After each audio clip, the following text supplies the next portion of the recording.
Hallo, guten Tag zusammen. Ich bin Stefan Sturm vom IREB. Herzlich willkommen zu diesem Event der Schweizer IREB-Community. Wir haben heute englischsprachige Gäste, deswegen werden wir jetzt direkt auf Englisch wechseln. Hello everyone, welcome to this event organized by the IREB Swiss community. My name is Stefan Sturm. I'm in IREB organizing the technical stuff, and I'm handing over to Dennis Woike, our ambassador in Switzerland, who will lead you through the next few minutes here. Thank you. Dennis, thank you, everyone. Yours. Thank you, Stefan. Before we go over to the event, I want to introduce the whole event just by a few words. First of all, welcome to our first online event of the IREB Local Community Switzerland. We want to welcome you in the name of the IREB, of course, and then, of course, in the name of your local ambassadors that are Jens and me. And I also want to thank a few people that made today's event possible. First of all, Rory as the speaker of today's event, but I also want to thank Rainer Gau, who built up the contact to Rory for making the event possible in the first place. The purpose of the local community is to bring interested people with a background of requirements engineering, product design, and digital design together. And we want to form a network for mutual collaboration and knowledge transfer here in Switzerland. It is our first online event, and more will be coming soon. And if you're interested in what is ahead, and please become a member of our group on LinkedIn or subscribe to the IREB newsletter. There, we will inform you about news and events in the world of requirements engineering. I think that is so far enough of today's self-advertisement. So let us come to our today's guest. I want to introduce Rory Keddy. He works for Miro, living in London. He has already several years of experience in deriving digital innovation and launching digital products. If asked how he describes himself, he sees himself as a digital enthusiast that wants to improve the world by spreading and propagating the benefits of digital solutions such as AI.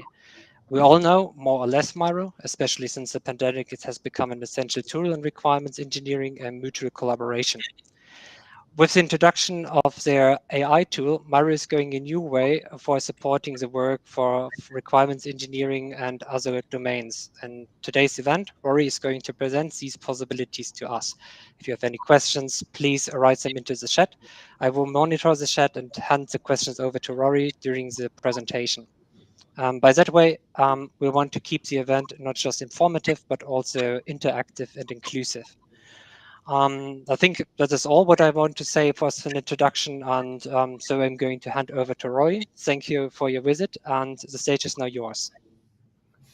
Hello, thank you so much, Dennis, and thanks so much for having me. It's a real pleasure to be here with you today. Thanks also for the introduction, Dennis. You covered a lot there. I do work at Miro, and I have a background in digital design, so I'm really interested in all the work you do, and I hope today we can make this kind of interactive, conversational, and I want to showcase some of what we have been building lately at Miro, and also talk a little bit about our vision and our approach to collaborating with AI in the work we do across requirements engineering and designing and developing new digital products and services.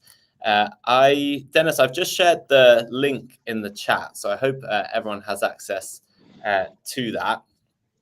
And people are welcome to join me on the board, but I think my screen is being shared, so I can go ahead and start the presentation.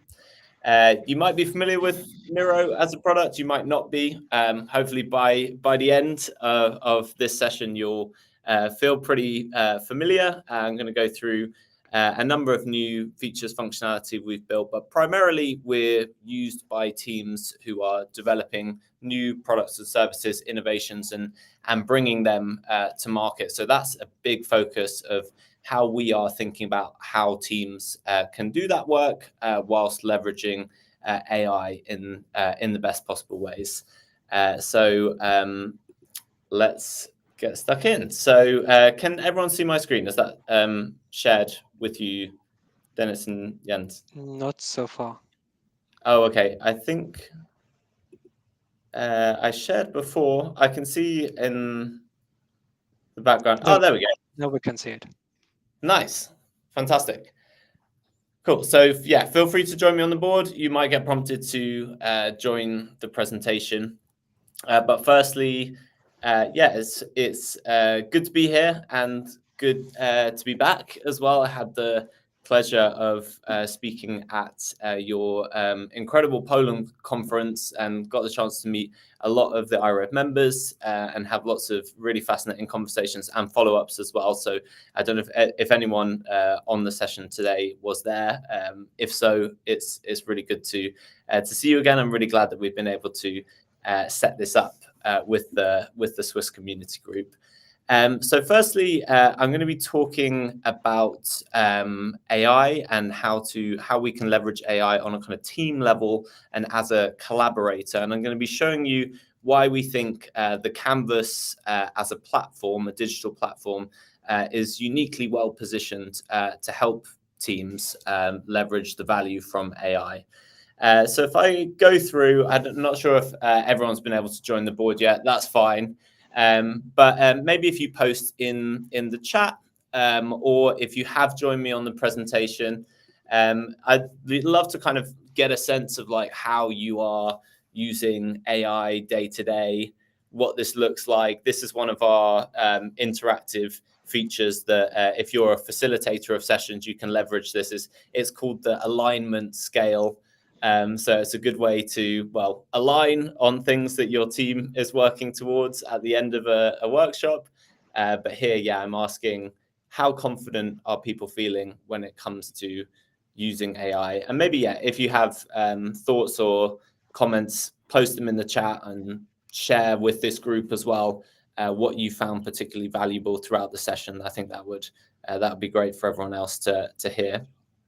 Great. So we have a bit of a mixed group. I've probably been a bit overconfident there. I might put myself further down here because I am learning the whole time. I'm also, yeah, interested to know, for those of you who have joined the presentation, again, you can post this in the chat, but like what are people's general thoughts on how AI is impacting their work and the work that their teams are doing? Do you feel, you know, excited and confident that AI is going to make work better, or are you kind of feeling that things are a bit overhyped and the value's not really been realized yet, or are you on the fence?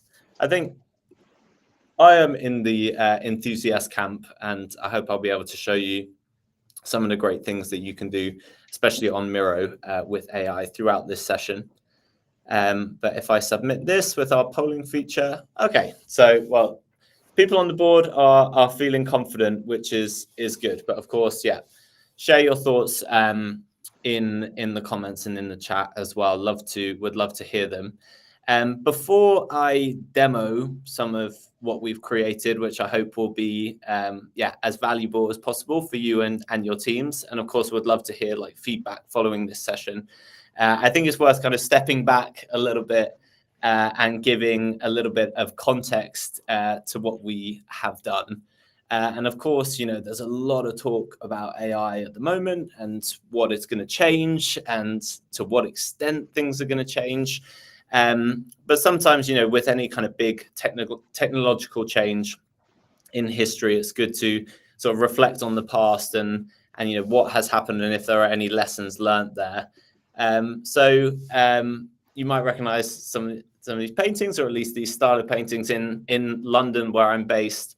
We have some amazing art galleries, including National Portrait Gallery, which I was actually at this past weekend, and they have like lots of different galleries. So you can almost like walk through the history of how like art has evolved over time. And if you go back far enough, you can almost see art or painting almost served a pretty specific purpose of like representing reality in a way. That was the goal of a lot of painting, to depict things in, you know, a very realistic format. But of course, in 1822, this was when the camera was first invented. So an incredible technological innovation that completely transformed the way that we could capture elements of our lives and you know, serve that purpose of depicting reality. And of course, fast forward a couple of centuries, we now all have access to this technology in our pockets and make use of it pretty much every day. And so, of course, at the time, painters were, you know, somewhat worried, like, was this technology going to completely take over what they had been doing for some time? And one painter even said, quite like this dramatic quote, "From today, painting is dead." So the French painter Paul Delaroche said this. But of course, what actually happened post the invention of the camera was numerous incredible waves of creativity and expression in art, from the likes of Monet, Picasso, and you might see where I'm going with this, of course, Joan Miro as well. And there's another dramatic quote here where, you know, Miro wasn't particularly focused on depicting reality as it was viewed. He was very much about kind of finding new forms of expression through the canvas. And so he described this like transformation that he was going after as assassinating painting, which is a strong use of language, but I think it nicely captures, especially this Miro painting as well, that he was kind of very much intent on exploring the bounds of creativity and what could be created with the medium of the canvas. So we are kind of proud to take our name from this artist. And of course, Miro today is a very different type of canvas, a canvas nonetheless, but a digital canvas that gives teams the flexibility to come together, create, brainstorm ideas, come up with solutions to really tricky problems in a very fun and collaborative way. So we were founded 14 years ago. And since then, we've grown a lot to have 90 million people using Miro across over 250,000 enterprises. So it's a lot of boards created and a lot of time spent collaborating, which is, I would argue, a good use of time. And fun fact, a bit of Miro trivia, is that 12 million sticky notes are posted on Miro boards every single day, believe it or not. But up until this year, the 90 million users have, of course, all been team members and human users of Miro, but there is a new team member of the block, and we've introduced Miro AI as an extra pair of hands and an extra collaborator on the Miro canvas. And I'm really excited to show you some of what we have created today that you can start using straight away if you're already a user of Miro. But of course, this is not the first time we have come across digital assistants or kind of co-pilots or sidekicks. We had Clippy back in the day who popped up and gave us, some advice and might have said, it looks like you're writing an email, but occasionally was helpful, but perhaps more of a nuisance most of the time. But today, we are kind of equipped with these incredibly powerful tools. And the challenge now is to really understand and experiment with ways that we can make good use of this value. And Ethan Mollick, who's the author of a really good book called Co-Intelligenz, which is this whole idea of kind of collaborating with AI to generate value, has this nice quote, which I think sums it up pretty well, saying that we are all now the managers of intelligent interns. So the big question is, on a team level, how can we make the most of AI? Because arguably a lot of kind of AI tools and AI use at the moment is very much on the individual level. It's, a lot of tools are chat-based interface between, the AI or the particular LLM that you might be using and you as the singular user. But how can we move from kind of delegating tasks like write this email, synthesize this, into more of a collaborative relationship, so AI is able to help us on the team level, and that's what we've been exploring. So the kind of key kind of vision and mantra for us is that AI really needs to be where teamwork happens. So what does that mean? Well, in essence, as teams, especially as we're, teams working in digital design, we can go through 3 key phases of a project. So the start is understanding, speaking to our stakeholders, for example, gathering insights, gathering information and data, and synthesizing that down to the core places that we want to prioritize and focus in on. And then we can come up with ideas or solutions to these problems we may have identified. And then, of course, once we have decided what the best ideas are and tested those ideas, we can then move into the delivery and build stage. So this is a core framework for innovation, but also for how we are thinking about how teams can work together and leverage AI in the best possible ways across this journey. So this is what I want to talk through today, because if you kind of break down the discover, define, deliver phases into the kind of core components, you might break them down into these certain tasks that you see here. So in discovery, you have kind of stakeholder interviews at the start, and how can we leverage AI at this point, thinking about the strengths that AI brings versus the strengths that we bring to synthesize user and business needs, for example. And then once we move into the define stage, how can we leverage AI to help us with things like writing use cases or writing user stories or translating these into functional and non-functional requirements. And if we're working in digital design, for instance, we might start thinking about how to actually visualize and communicate these ideas. Are there ways that we can leverage AI to help us do this?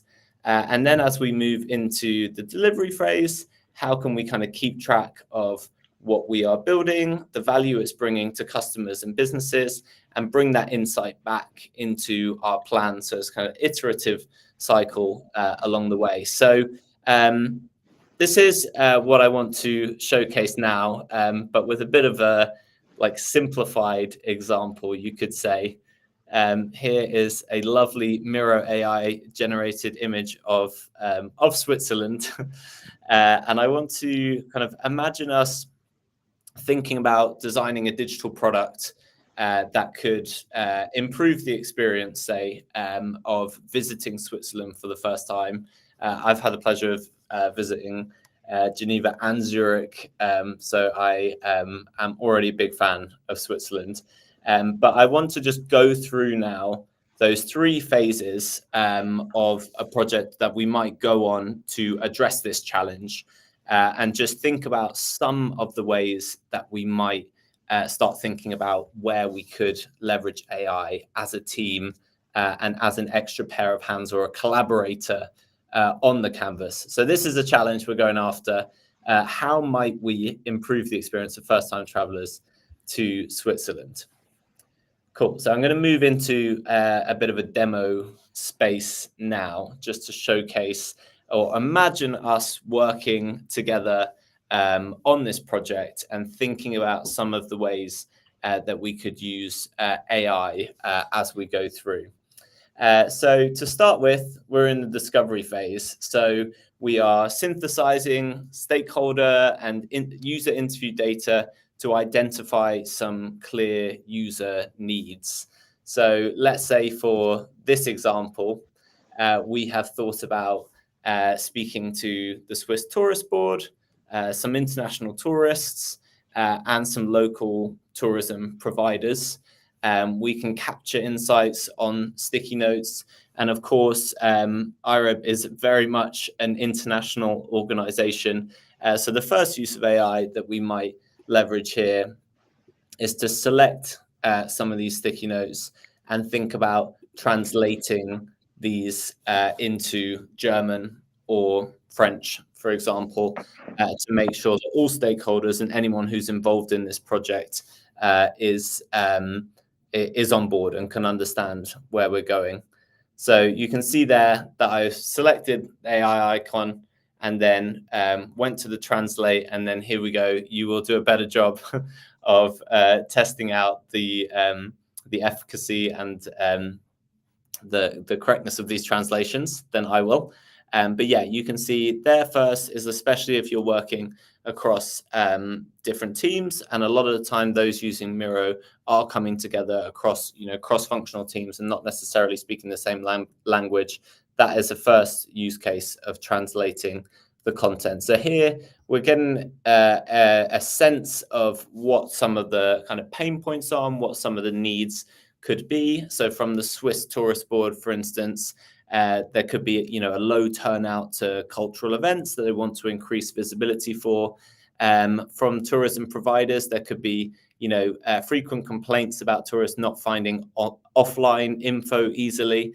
And for international tourists, perhaps there's a problem with overcrowding in tourist locations. So they want to find other places to go. So this is something we could also do. We could kind of dig into one of these groups and do a bit more research to gain a bit more insight into these areas. So here you can see like one of the benefits of a Canvas platform is to be able to bring a lot of information into one centralized space. So this is a spreadsheet that I have put into Miro, but it's connected to my Google Drive account. But these are the results of a survey where we've, asked users about the current experience of digital products related to this problem. So you can see all of the answers are in here.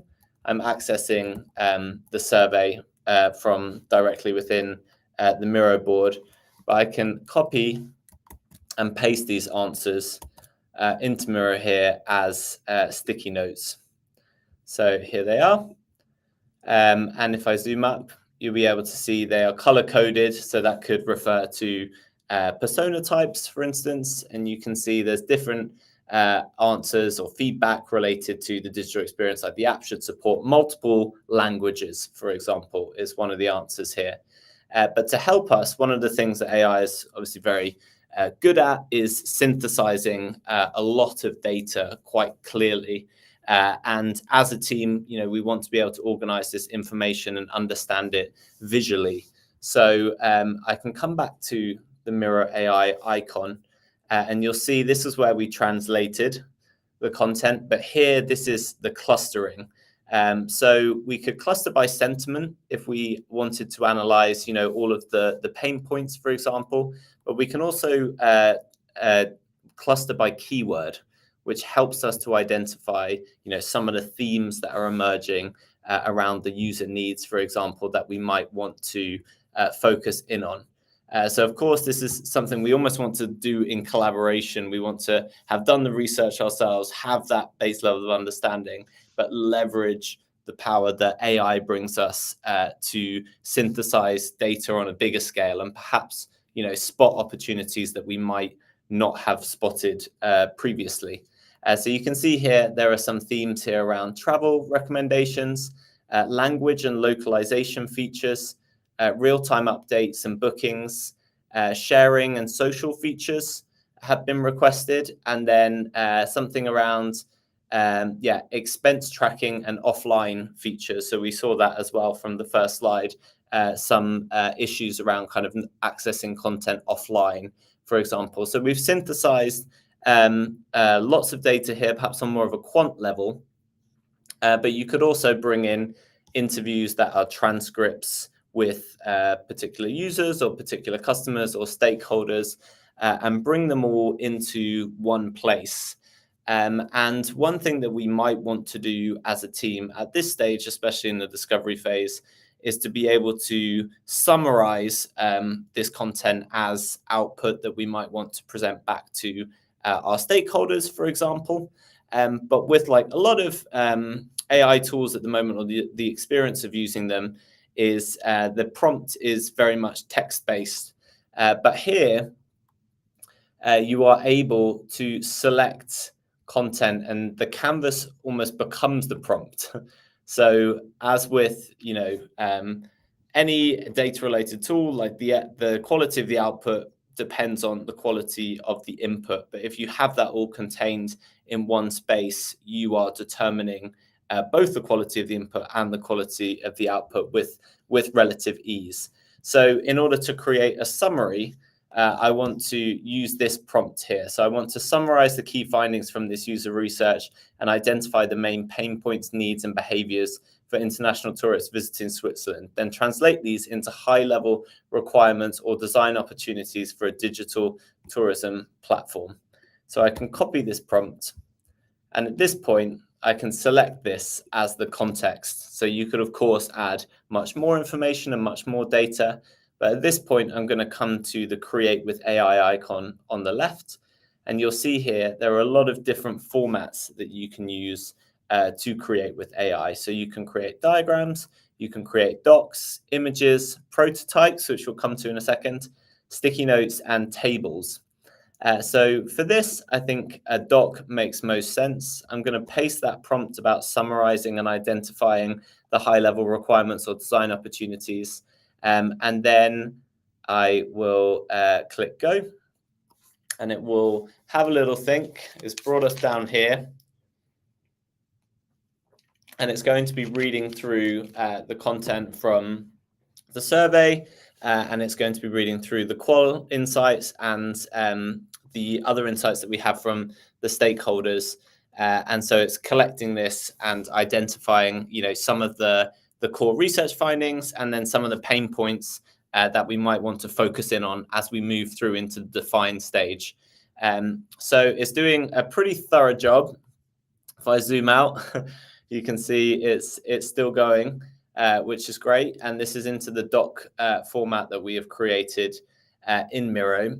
In a moment, once it has produced the report, we'll be able to, we can make edits, we can ask it to be, you know, more succinct, but then we can add it to the canvas and then share it very easily. So it should be writing its conclusion at the moment. Voila. And if I zoom up, then here I'm prompted to be able to add it to the canvas, or I can make edits. So this kind of increases this like sense of collaborating on the canvas as well. So if I add it in, then yeah, you could, we can add this into a frame here. And this, of course, can then provide the context for what we're going to go on to now, which is thinking about actually identifying some of the solutions and some of the features that we might want to actually build into this new digital product design for first-time visitors to Switzerland. So, of course, I'm moving pretty quickly through this just to give you a sense of what is possible. In reality, this would take longer, and there would be a big, you know, very important review cycle to see what the output is of the AI, and is it in line with our judgment and our sense of the work we've been doing. But of course, yeah, that is part and parcel of this collaboration that I'm emphasizing here. So yeah, in the discovery phase, we have been able to leverage AI as a sort of super synthesizer, or a synthesizing sidekick, to help us understand more data, spot new opportunities, and move quicker through that process. But this brings us into arguably, you know, the fun part of a project like this is where we are, you know, turning some of these validated needs into structured requirements, user stories, and perhaps even, you know, solutions sketches, and bringing these ideas to life. So let's imagine, you know, based on some of what we have found from the research and the discovery phase. We want to start mapping out some functional and non-functional requirements. So let's say, we want to facilitate easy booking of local attractions and events through the app. We want to enable offline access to maps and guides within areas with limited connectivity. And from the non-functional perspective, we want to ensure app performance is smooth with minimal loading times, and we want to generate insights on tourist preferences to aid local businesses as well. So thinking about them as a customer.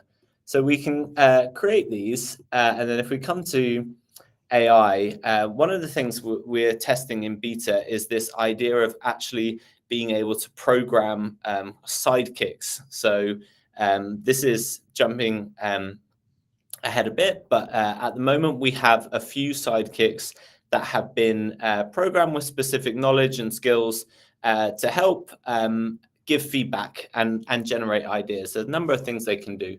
But here, if I select and have programmed with the sense of the project, then we can invite our product leader sidekick to come onto the board, have a read through some of our ideas, and ask some kind of probing questions, get us to think in a bit more depth about whether these ideas are things that we should pursue or not. So here the product leader has asked, how will insights on tourist preferences be generated and shared with local businesses, which is a good question. And, we might want to dig into that and think about that in a bit more depth.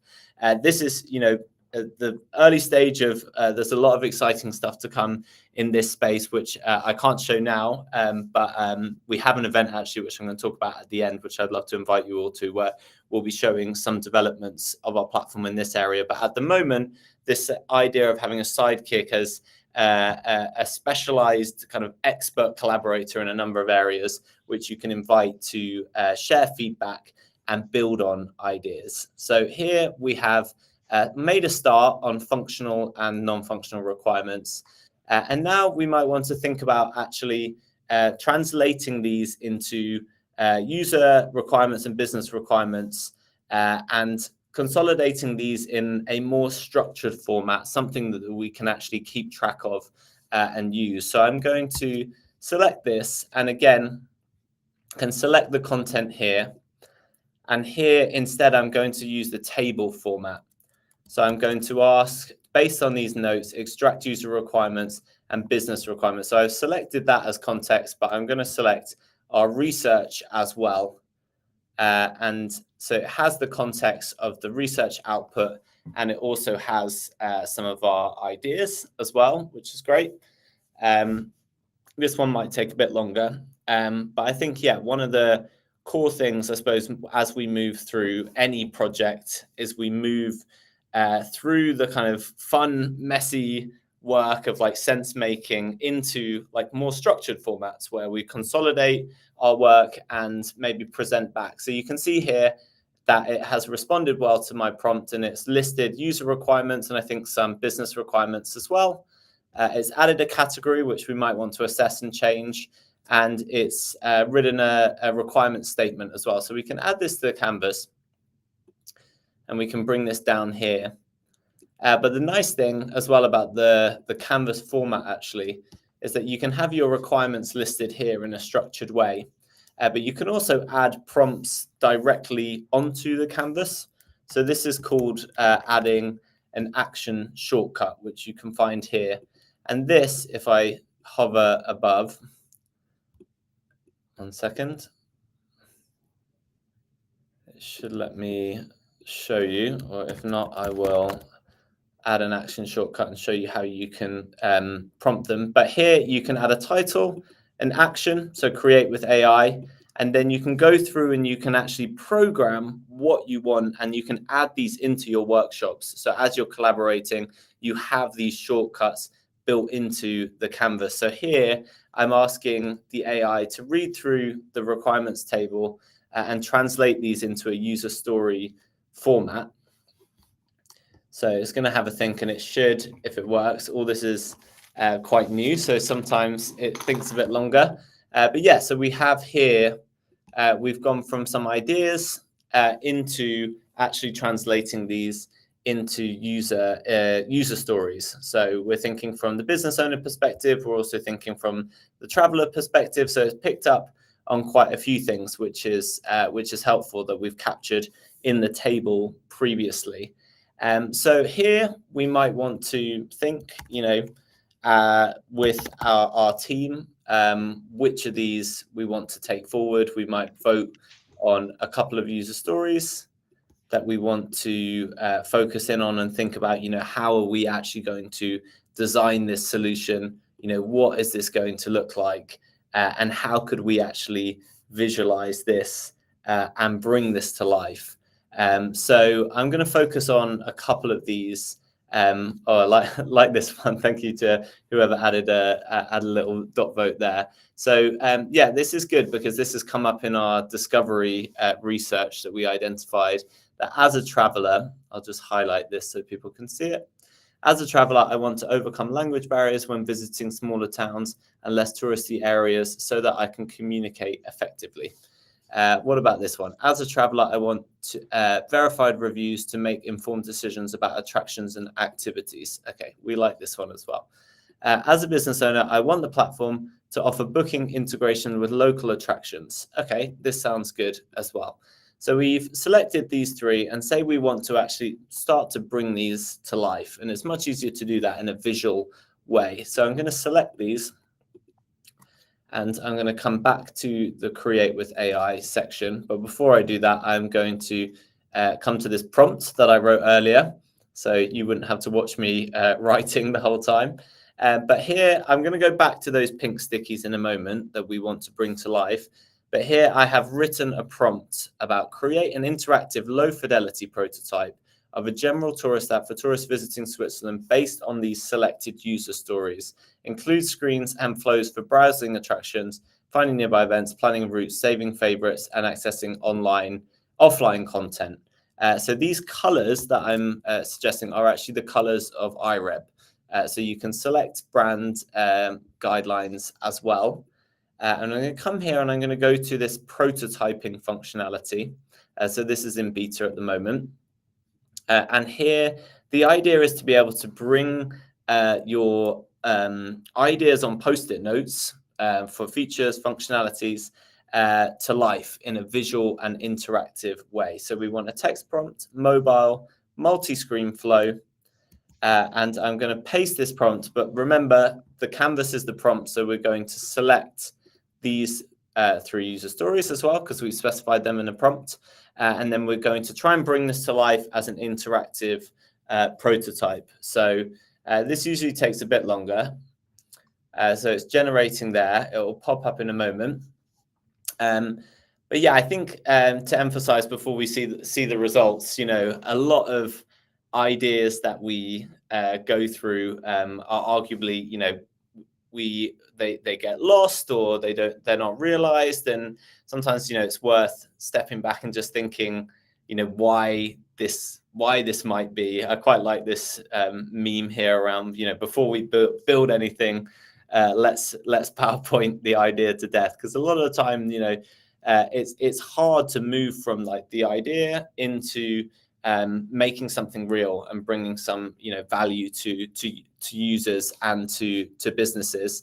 And I think the real value of prototyping in a visual way is threefold. So it gives us a chance to really think through an idea that we've had in a lot more depth.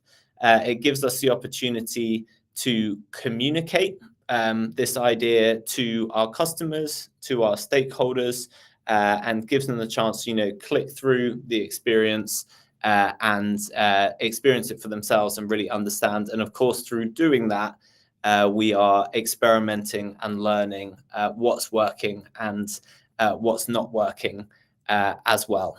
So yeah, the benefits here are threefold. And I think the capabilities here where we're kind of leveraging the power of AI to bring an idea to life are, in a way democratizing certain design skills, but it's in a way that I think benefits everyone to be able to do these three things: of do a better job of thinking through an idea, communicating it to your team and customers, and then learning. But of course, the step beyond this, once we have done these three things, is to really think about how to create a higher fidelity version of this.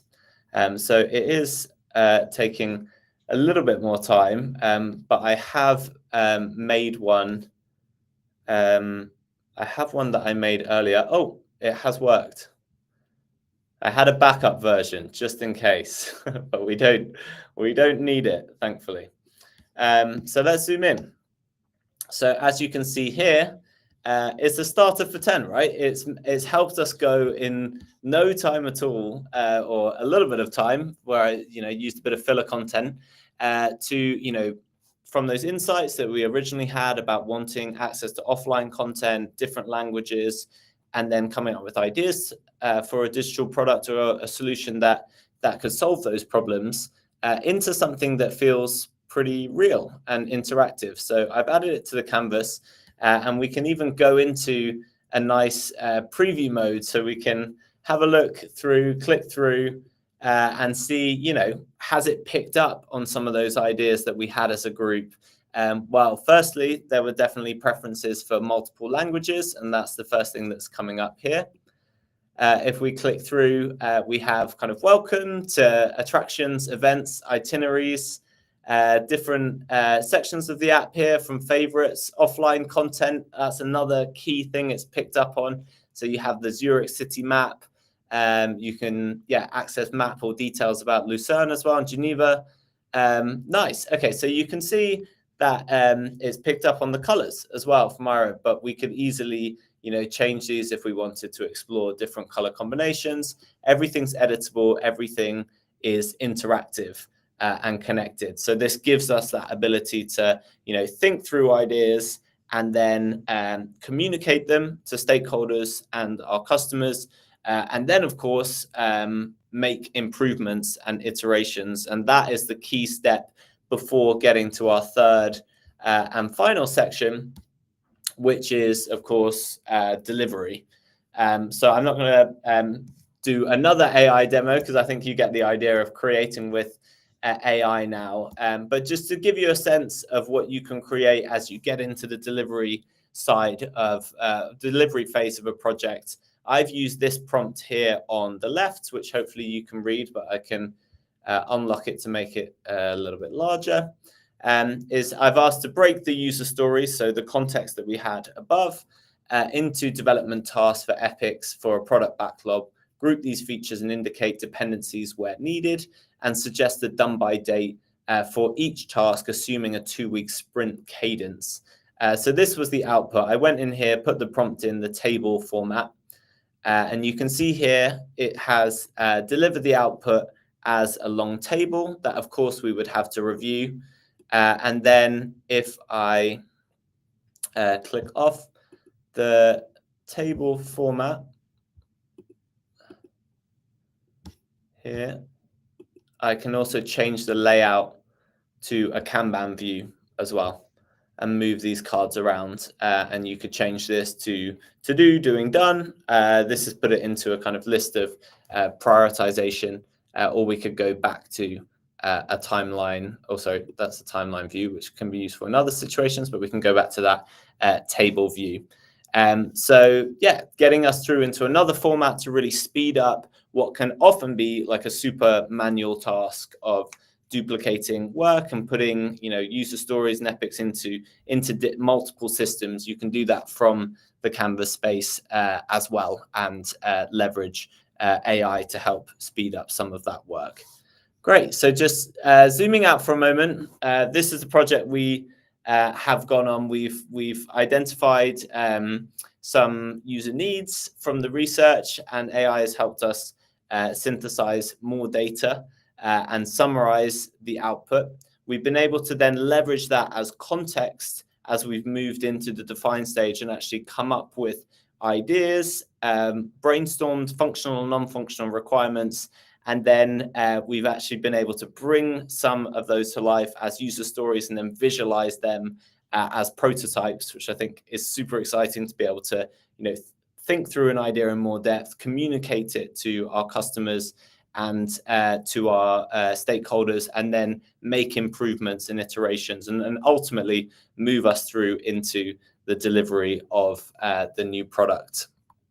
So to sum up, our goal here through what we're creating is to really think about like how AI can help the team and not just to delegate tasks to AI, but almost view AI as a collaborator at these core stages of a project. So so in the discovery phase, you know, we're not just asking AI for answers, we're actually kind of in a way exploring the problem together.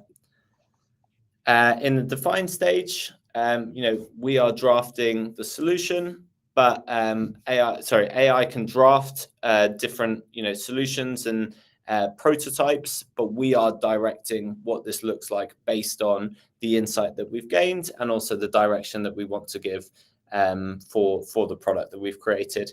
And of course, when it comes to delivery, this is going to be able to move things forward faster, but we obviously don't want to lose control. And the most important thing here is to maintain that level of judgment and to be able to spend more time on important decisions as well, because we have handed off some of the other work to AI. So yeah, to sum up then, what is the goal here? Well, of course, there's an element of being able to bring new products and services to market faster.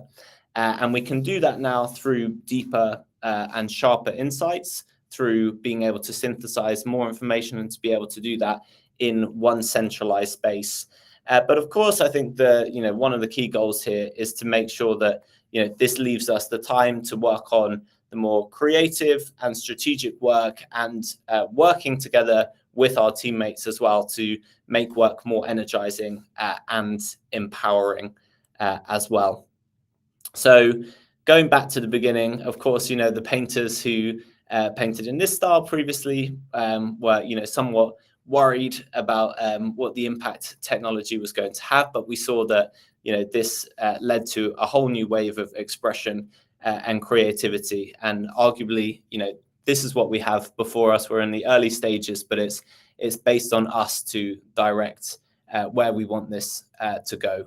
And what I'd love to leave you with is that the canvas is a great place to experiment with this new technology and find the value for your teams and the work that you're doing. So yeah, in conclusion, creativity always evolves with new tools.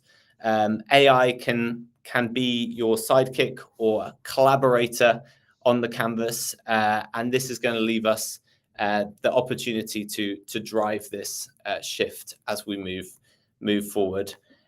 So yeah, thank you so much for listening and inviting me to deliver this talk. On the 14th of October, we are running an event with Ethan Mollick, who I mentioned, the co-author of Co-Intelligence, and it's going to be focused on AI and even some more developments that we've produced at Mira. So I'd love to invite you to come to Canvas. You can register by scanning that QR code or clicking on the link here. For anyone who's on the board as well, come down to this section. I'd love to gather your feedback, your thoughts, questions. Just 5 of us on the board, but please feel free to drop in thoughts, questions, feedback as well. But yeah, I can pause there, and yeah, really keen to take any questions from online as well. But yeah, thank you again for having me. Thank you very much, Rory, for the presentation. Are there any questions from the audience? So far, I haven't seen any questions in the chat.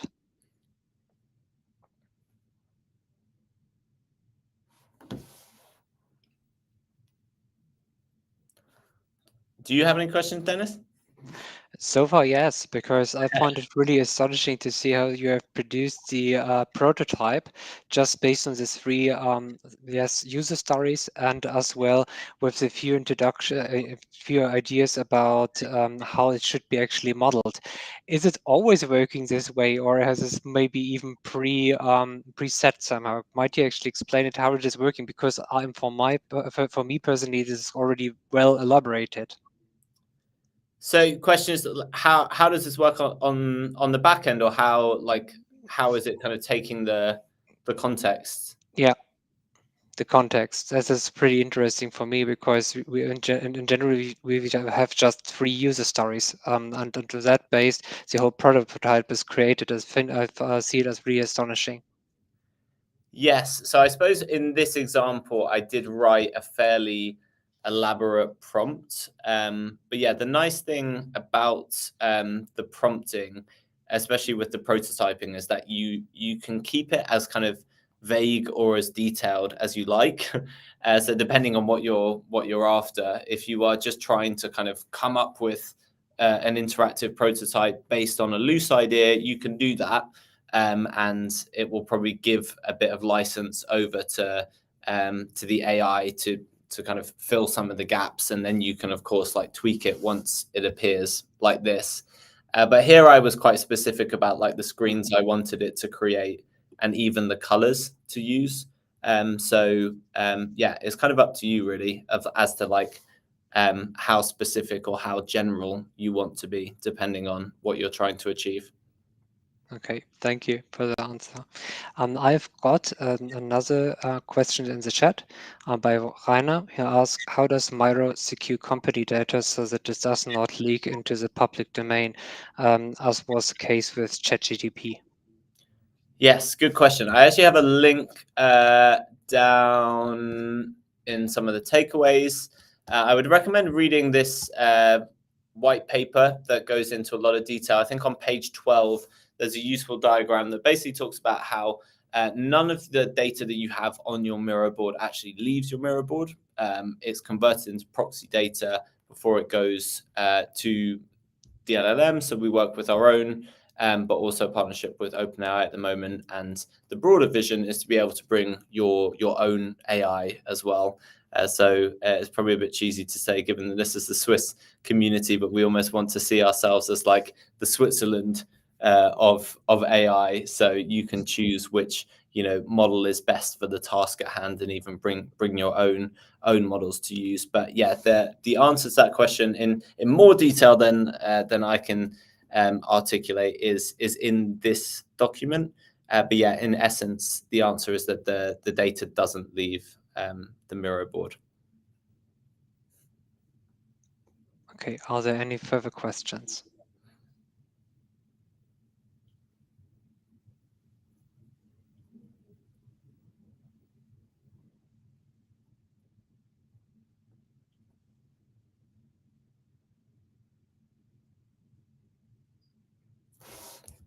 Can have a look down here, but if not, that is all good.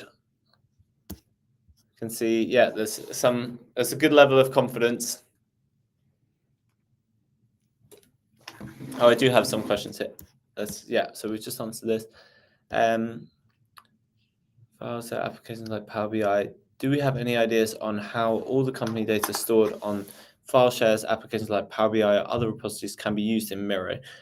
Yes. So we have a lot of integrations with other tools. You can explore them through here and through the marketplace, and you can set up integrations that are well established. So some examples include integrations with Jira, but we also have a Power BI integration as well. So yeah, I can find some information to send to you, but I would just recommend searching for that online and setting that up. But yeah, that is already possible to do that. Okay, and in the chat there is another question. By now, all used information you used in the example was on the Miro board. Do you have any ideas on how all the company data stored on file shares applications like Power BI or other repositories can be used in Miro? Another question from Rainer. Yes. Yeah, so that's the same answer of just setting up the integration. So I used one example here, Okay. sort of simple example was like pulling this data in from a spreadsheet which is housed in my Google Drive. But there are a ton of other integrations that once you set up, you'll be able to bring in data from those tools as well. So you're almost using Miro as that like centralized space where you can do the analysis and do the prototyping and even track the progress on a project as well.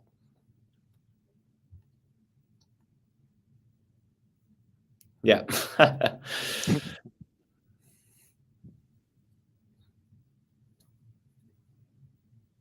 Are there any further questions?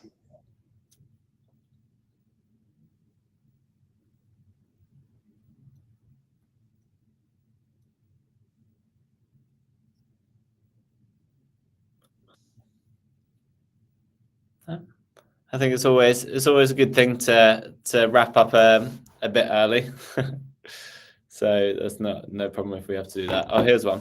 What's the SWOT analysis of Miro when compared to what is the SWOT analysis of Miro when compared to the market leader? I suppose if you somehow you might have to find them. Are you asking what Miro's strengths, weaknesses are compared to other players in the market that we operate in?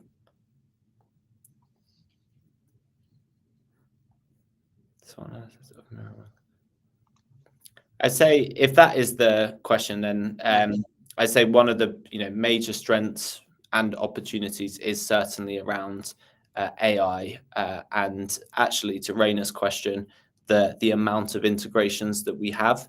I think a really unique thing about especially being able to leverage AI in genuinely valuable ways for your team is the canvas as a platform, because as a canvas you're able to bring in different sources of information from different places and work with that in a collaborative way with your team, and Miro has definitely developed very unique and market leading AI capabilities in this space. So I say that is one of the key strengths that we are focused in on for the future. Hope that answers the question. That was kind of my interpretation of what the question meant.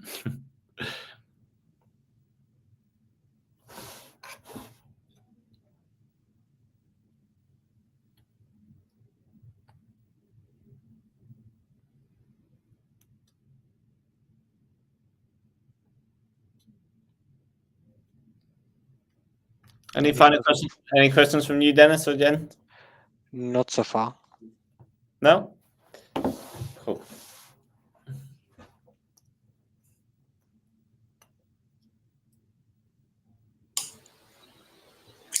Good. I think no further questions popping in. Mm-hmm. So maybe back to Dennis with some final words.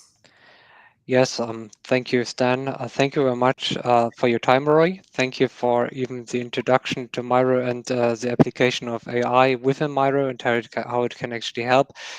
Yes, to improve requirements engineering from the side of solicitation, documenting, but also for creating new prototypes. Thank you for your time, and also thank you very much for everyone who has attended that meeting today. Yeah, thank you also from my side. Thank you, Rory. Thank you, Jens and Dennis, and thanks to all the participants, and hope to see you next time when we meet. Doesn't matter from the Swiss community or from any other community. See you around. Bye-bye. Thanks, everyone. Bye-bye. Bye-bye.